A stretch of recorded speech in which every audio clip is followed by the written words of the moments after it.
Hi there. Hello and good day. By the way, I am Mr. Mark Jason A. Sumapig, a senior high school teacher of Naga National High School, and also I am the writer of the Introduction to the Philosophy of the Human Person module for this first semester, uh, two quarters, first and second. And I will suggest that make sure that upon watching this video, have your week 4 second quarter or module 4 second quarter with you, because all the lessons in this module will be tackled today. All right then, let's listen to a song and kindly ponder on the lyrics of the song, because the song has a message. All right, just sit back, relax, and enjoy. No man is an island. No man stands alone. Each man's joy is joy to me. Each man's grief is my own. We need one another. So I will defend each man as my brother, each man as my friend. I saw the people gathered, I heard the music start. The song that they were singing is ringing in my heart. No man is an island. No man stands alone.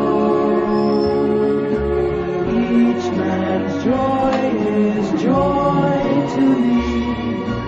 Each man's grief is my own. We need one another. So I will defend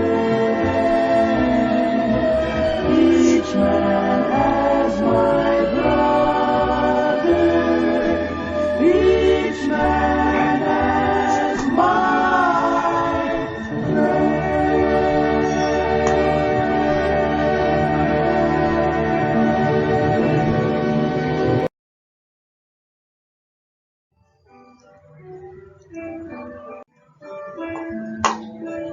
Okay, thank you so much for enjoying the song.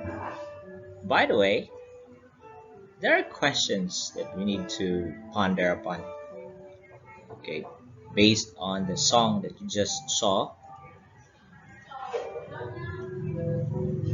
Can a man live by himself? Do you agree with the song? No man stands alone. We need each other.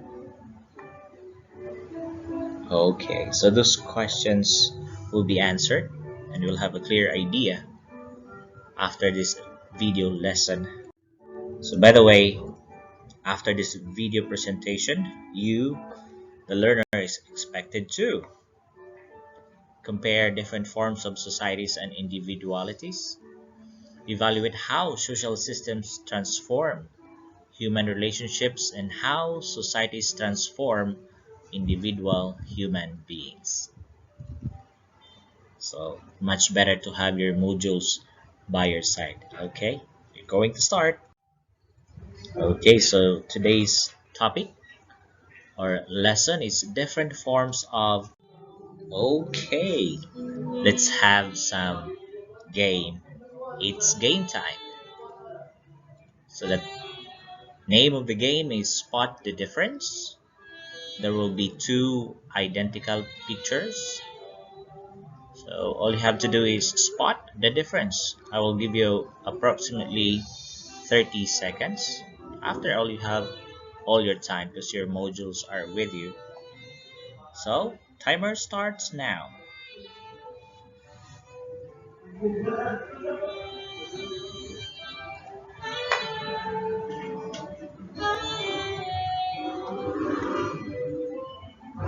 Time is up.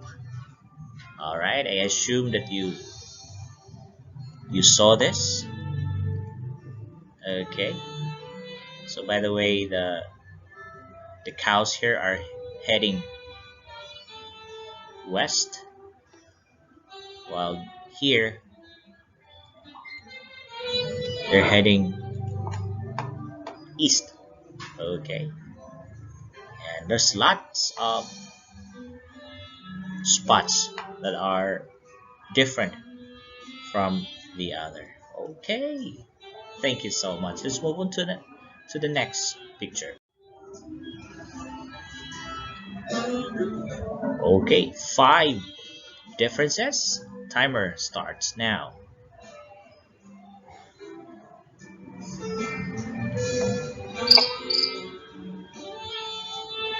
Okay, timer ends. All right. Did you see some differences? Okay, I bet you get this one. This one. All right. This cloud here, the window. I will not give it all because your modules are not yet done, so you might take advantage. Okay, let's proceed to the next slide. Spot the difference. Okay, so at least gamay na lang imuhang duganganan diha sa imong module. All right, by the way, these pictures that I have shown you are clips from different communities. Okay, all right, so I see that you saw some differences now and you have spotted it well. All right, so what are the different forms of society? The chipmunk thinks. Okay, so the development of societies throughout history shows the development of humankind in response to changes or some changing surroundings and historical developments. These are the forms of society that emerge. So the different forms of society, let's know them. They are the hunting and gathering society, pastoral society, horticultural society, agricultural society, feudal society, industrial society, post-industrial society, and of course, same with what we're doing now, the virtual society.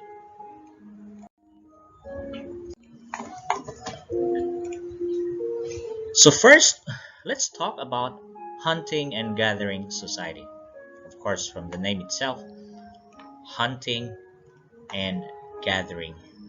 Look at the picture. These men are running. They're not running for nothing. They're maybe chasing a wild goat or a wild boar. This is recognized as the earliest and the simplest form of society. It is generally characterized by its small size and is composed mainly of families. They are nomadic, meaning they move from place to place, because they spend most of their time searching for food and thus have no permanent territory. The hierarchy in this type of society is not very varied.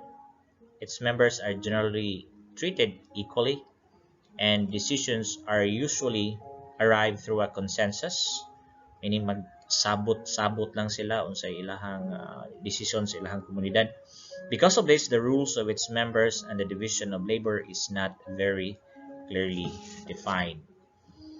So usually mo ni siya pinakauna yun nga society. So panahon pa nga daghan pang mga hayop nga magbukod sa mga kalasangan. All right. So as of now, few tribes have this kind of living.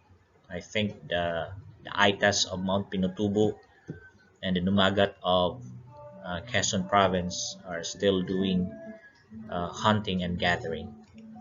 Okay, so most of their time used in search for food. So that's a lot of hard work looking for protein and carbohydrates.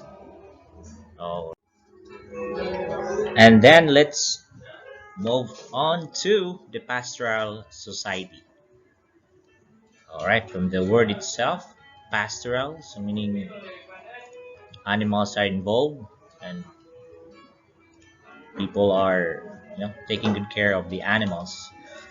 This type of society is characterized by the domestication of animals for food and for a more stable and predictable food supply. Pastoral communities have larger populations than hunting and gathering societies, and they remain longer in one place. Some pastoral societies are nomadic, and some really settled in a particular place where food for the animals are enough. This relative prosperity enables the people to engage in other activities apart from those necessary for survival, such as handicrafts. This eventually leads to the emergence of specialized tasks in the society. So, labi na gimurang sugo ng imong iro pagpatutoy sa imong mga nati nga mga karnero. So, napakay panahon maghimo og laing mga butang. So, medyo arang-arang ni nga society compared to the hunting and gathering because your animals provide you milk, food, clothing. Okay. So surplus of food resources meaning daghang salin or daghan kang masubra. And trade with other societies is also possible because ang kanang subra pwede mo nato napailisan ato sa laing society. Okay, especially kung mingaw ng isda, so dakag kanding ilisan nimo sa kabanyerang tulingan. So puol baya pod kung permi na lang karne, no? Pwede ka mo adto sa agricultural society ug magpailis ka dito mga utanon. So that's the pastoral. All right, next is horticultural society. Horticultural society primarily engages in small-scale cultivation of plants, fruits, and vegetables. And there's also horticultural society that domesticate animals but focus gini sila sa pagpananom. Horticultural societies are semi-nomadic, which means that they travel to another place when they had already depleted their resources in one particular area. Usually, ang yuta, kung dili na kayo mo yield o daghang ani, so mobalhin sila. Before, when the Visayan migrants came to Mindanao, ang mga lumad, mandaya, manubo, nanom kamuti, balanghoy, especially di sila nagubot. So, sometimes, biyaan nila. So, inana ang horticultural society. Similar to pastoral society, there is also a surplus of goods which sometimes leads to inequalities among its members. So, meaning, kini nga pamilya, bay-bay ani, ang uban, gamay ra. So, why problema kung manggihatagon pero kung dunay pagkadaw ang mga pamilya, so there would be scarcity. for other families and abundance to the other. Their behaviors and actions were restricted by tradition. So, na sila mga tutuo, hunas kung mananom or taob, dili mananom kung daktol. The assignment of task and occupation were often based on gender, with women, babaeng buhat, doing mostly domestic work in the home while the men engaged in farming. Sa anam gina ang mga babae, luto, maglaba, limpyo sa balay, mga lalaki. Tuwa dito sa uma, nag-atiman sa mga tanong. So, kabahin ba kaani nga society? Okay. Number 3, agricultural society. This type of society is further an improved version of the pastoral and horticultural society merged together. Agriculture involves the large-scale and long-term domestication or cultivation of crops and domestication of animals. This society is characterized by improved technology and use of tools to aid in farming. Meaning, gieskuylahan, scientific ang pagpatubo baboy, karnero, good climate, mga lugar nga haom gyud sa pagpadagko, pagpatubo sa hayop nga dali ma-harvest ning sa sayo nga panahon. Improved technology and farming methods result in increased production, giving rise to a growing population in agricultural societies. Kay maayo man ang pamuhi, maayo ang ani, sakto ang pamaagi, so dali kayo mudaghan ang tao aning lugara. The large population of agricultural societies lead to a more structured social system that helps manage resources for its members. The increasing complex social organization and the growing importance of territory often result in conflicts among neighboring societies over resources and lands. Sa labing importante nga bahin sa usa ka agricultural society is the importance of territory. Usually, of course, kinahanglanon nato ang mga yuta para sa atong pananaw ug pamuhi. And there are lots of land disputes. So usually mora ni si challenges nga atubangon sa mga agricultural societies, especially kana taka lag butang sa mga hayop na mukaon ngadto sa tinanom sa uban. But all in all, living in a agricultural society, mas di ka kuyawan gutom kay daghang makaon. Mais, humay, sudan, baboy, kanding, baka. So, I do believe most of us are living in this type of society. Okay, we need to clear things out. Kasi maglibog niya mo sa horticultural o agricultural because they're dealing with domestication or cultivation of plants. Tato ni klarohon, horticulture focuses more on plant cultivation. So, mo gini iya. Agriculture deals with cultivation of crops as well as animal farming. Horticulture may include plants that are not for human consumption. Agriculture mainly focuses on crops for human consumption. So, klaro, ang horticultural society, focus ang gid siya sa tanom, kasi klaseng tanom. Pwede ka buhig hayop pero dili mo i-focus. While agriculture deals with tanom nga makaon, hayop nga makaon. So, muna siya. tanan nga buhaton sa agriculture is para sa pagkaon sa mamuyok. Clear? So I understand na nasabtan nimo ning duha. Feudal society. A feudal society is based on the ownership of land. Feudal societies arose out of Western Europe during medieval times, when rival kingdoms were engaged in conflict over resources, particularly land. In a feudal society, rulers grant their followers or vassals the right to manage parcels of land. Ang tag-iya sa yuta, dunay piniyalan, ang tawag vassal. Yeah. Ang vassal dunay mga saop, ang ikapuyo niya sa territory. So these vassals in turn are served by the descent workers who cultivate the land and tend to the animals. In return for their services, they are provided military protection.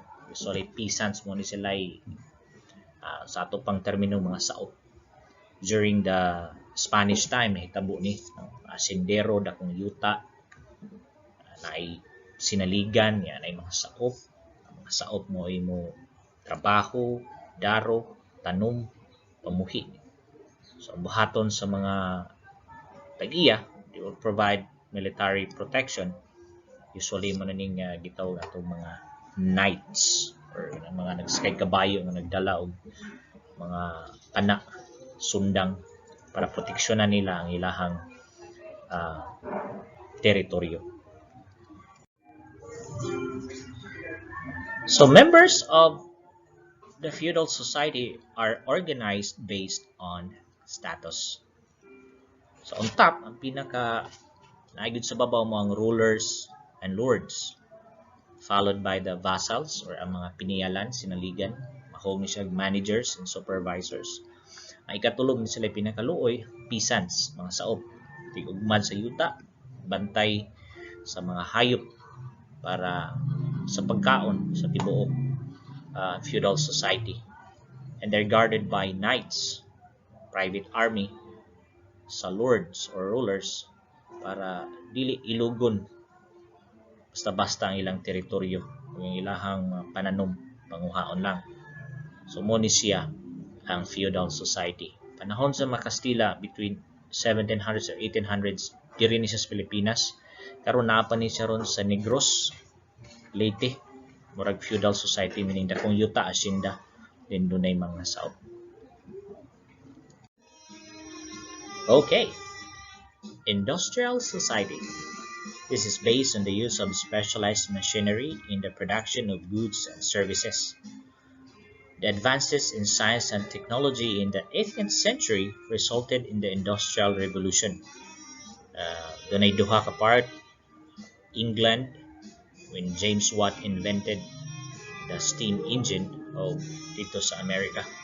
So they're the very first countries na nahimong industrialized. These technological advances resulted in improved trade and commerce and better life conditions for many people. Of course, new production method, mas dali na i-produce ang sugar, mas dali na i-produce ang mga tela, cloth, because we have now engine instead of mano-mano nga pagtrabaho. But the sad thing about industrial society, work is done in factories and public education is more prevalent. However, the emergence of industrial societies is characterized by greater inequality, meaning dili patas in wealth, power, and influence. Industrial societies are often defined by the nature of work of the prevailing industry in an area. For example, sa tuwaro sa Cebu, ang atong Balamban, doon na siya shipping industry. Marika sa Naga, we have this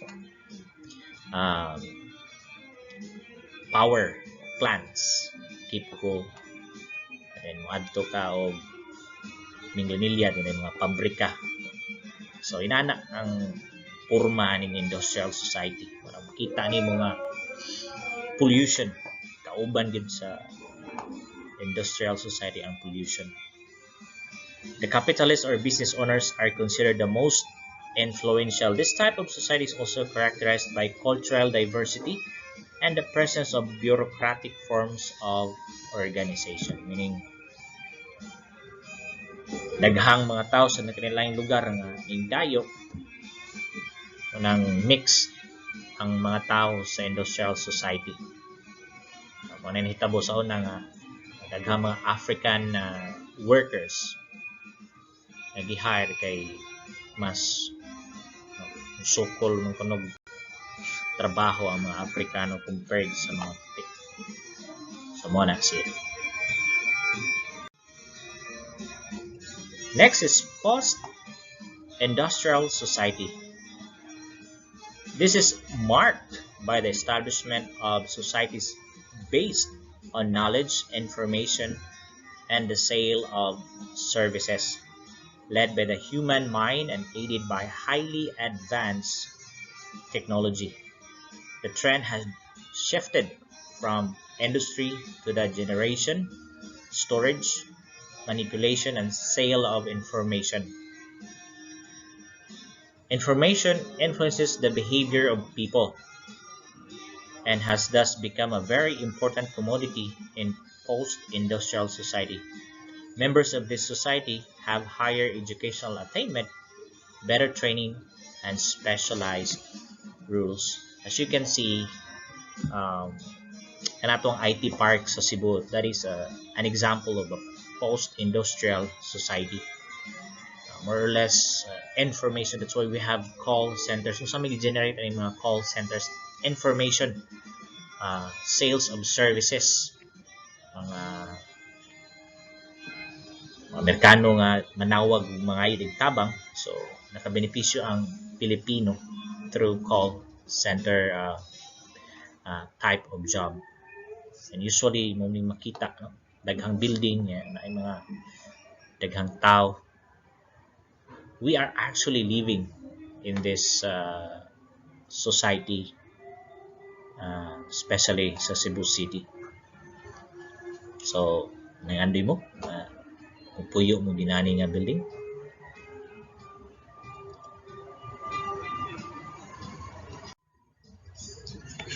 Next is virtual society. This is where people organize themselves through communication technology and the internet. It is actually a residue of a post-industrial society. Individuals in a virtual society often engage in a complex relationship. They often have a fluid identities and do not necessarily subscribe to certain norms or established standards of behavior.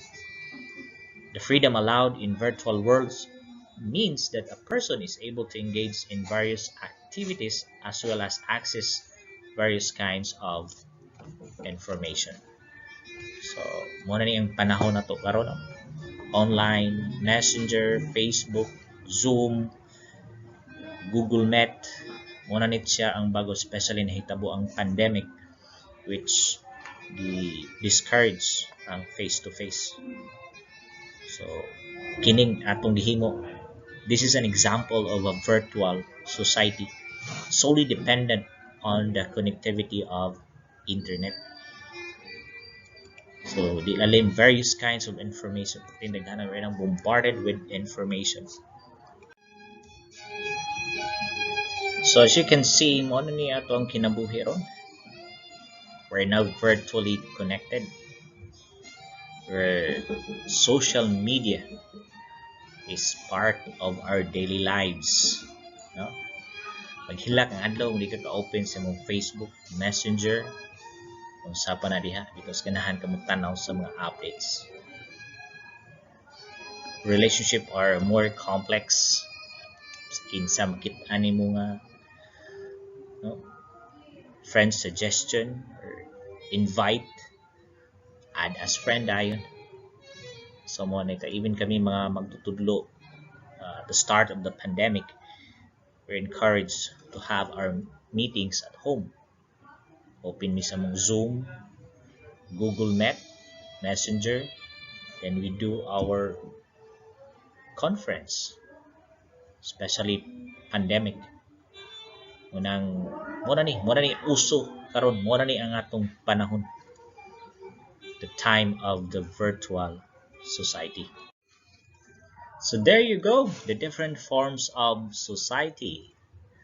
Let's review: hunting and gathering society, pastoral society, horticultural society, agricultural society, feudal society, industrial society, post-industrial society, and virtual society. So walo ka book atong natapunan ron. I do believe basa-basahan lang yun ang inyong module, because this is just an aid for you to understand more what is written in your module. Okay, so let's apply. The name of activity is Where I Belong. Example: I am a sheep. What society I belong? Okay, let's start. They are bows and arrows. What society they belong? Correct. Hunting and gathering society. She is a peasant. What society she belongs? Correct. Feudal society. We are horses. What society we belong?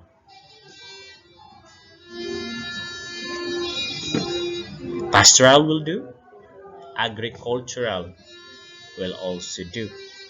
Feudal also is correct. So daghani siyang dala. You are kamote and pig. What society you belong? Of course, plants and animals, that is agricultural. I am a call center building. What society I belong? Claro kayo. This is post-industrial society. Very good. So how does society influence our development as persons? Usa may epekto sa society nato sa tong pagtubo, sa tong kinaiya. Our development as persons is greatly affected by society influences in many ways. Society is the backdrop by which we adopt the prevailing culture, identity, values, ideas, and knowledge of persons, groups, and communities around us. No? Kita nga nabuhi sa agricultural society na yun ang kinaiya sa pagkugi. No? Halang ka mao ka mo gamit og daro, mao ka mo manglawog sa imuhang mga hayop, so it will develop you. Maabot og panahon mo dako ka, kugihan ka nga tao. No? Kung naa ka sa industrial society, you'll be skillful sa paggamit sa mga machine. Naa ka sa pastoral society, kamaw ka mo amping sa mga hayop. O dili lang na ang mga tao dihang community, dunay ikatampo yun sa imuhang kinaiyahan as a person. Society can influence knowledge and ideas through the establishment of norms. So to say, society, that is the environment that surround us while we live. Tabunan. Okay. So there are social system key terms.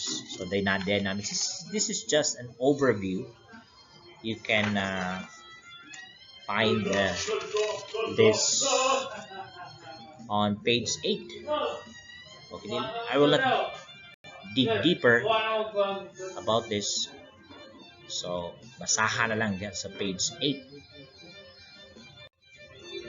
So how does society influence our development as a person? This is now a assessment, or so to say, itong check-upon ba kung sa imong nasabtan kung sa ikatabang sa society sa usa ka tawo. We have an activity. We'll have this activity called Let's Talk. Ano sa palagay mo?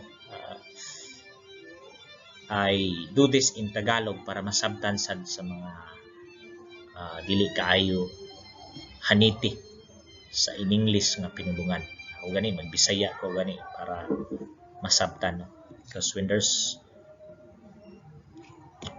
understanding, dunay pagkaton, dunay learning. So basahon na akong situation. Dahil sa nawalan si Pedro ng kanyang ama, siya ay nakahinto sa pag-aaral at ngayon siya ay isang out-of-school youth. Pero sa patnubay ng kanyang guro at paaralan, si Pedro ay binigyan ng pagkakataong makatapos sa pamagitan ng ALS. Ngayon siya ay nagsipag sa pag-aaral samantalang nagtatrabaho bilang working student. Ano ang mangyayari sa buhay ni Pedro sa susunod na 2 taon? So you will do some prediction based on the situation given. Ano sa palagay mo ang susunod na mangyari? So mo nang gitawag sa ano sa palagay mo. And society involved here, it could be nga si Pedro nahunong sa pagpuyo kay ang iyahang papa namatay usayot mo sa kakugihan, maybe living in a agricultural society. At wala siya pabayai sa komunidad doon na siya ay maestro. Nga nitabang niya ang eskwelahan, paghatag niya kay gayunan nga makatapos through ALS. So, unsa kaha ang mahitabo ni Pedro sa sunod nga 2 ka tuig? Ano sa palagay mo? So, any answer will do. So, this is found on page 9 in your module. Okay. Okay. So, ang pangutana nato ganiha, can a man live by himself? Dili. Siguro na pwede pero dili. Most of the people here in this world need somebody. Kinahanglan kag manunupi, barbero para putlan imong buhok, kinahanglan kag panadero para makakaon kag pan, kinahanglan kag maestra para makaton ka, kinahanglan kag driver para makaabot ka sa syudad. We really need each other. Okay. So sa generalization, kamo na lay basa kay taas na kaya tong oras bitaw.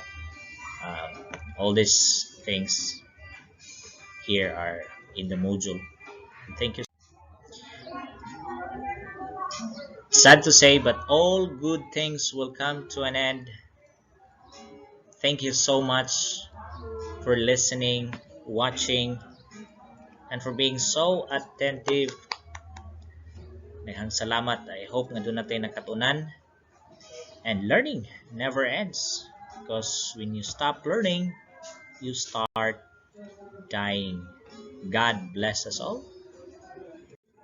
Hindi ko malimot, I have to acknowledge ang gigamit nato ani nga presentation, Microsoft Office 365, PowerPoint, o sa ato ang mga hulagway nga naglihok para dili monotonic nga ato ang presentation, giphy.com for the animated images used. And of course, salamatan nato ang City of Naga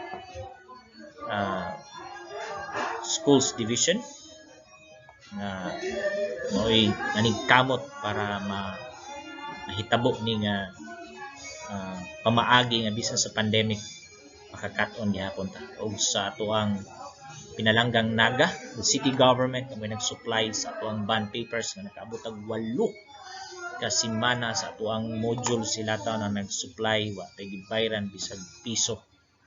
So, ngayon na lang ko diri sa Naga, ikaw bata ang naguna. God bless and bye-bye.